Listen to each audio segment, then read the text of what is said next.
Le village d'Olechnia vient de tomber. Une avancée stratégique au cœur de la région de Koursk, alors que les combats se durcissent jour après jour à la frontière russo-ukrainienne. N'oubliez pas de vous abonner pour ne rien manquer de nos prochaines vidéos, et partagez votre avis en commentaire. Pensez-vous que cette offensive marque un tournant décisif dans le conflit? Les troupes du groupe militaire SV viennent de s'emparer du village d'Olechnia, un point clé dans la région de Koursk. L'annonce a été faite par le ministère russe de la Défense, qui parle d'opérations offensives actives menées avec efficacité.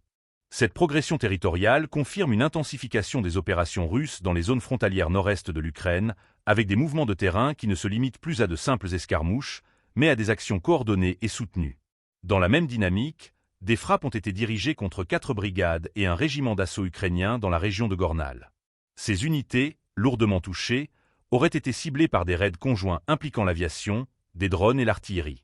Les zones touchées, Vodolagi, Krovno, Satki, Yunakovka et Yablonovka, toutes situées dans la région de Soumy, ont été décrites comme des zones d'activité intense des forces ukrainiennes. L'objectif de ces frappes semble clair: désorganiser la chaîne logistique et affaiblir les capacités offensives adverses à court terme. Le bilan des dernières 24 heures dans cette zone frontalière est lourd. Plus de 165 combattants ukrainiens auraient été tués, selon les chiffres communiqués.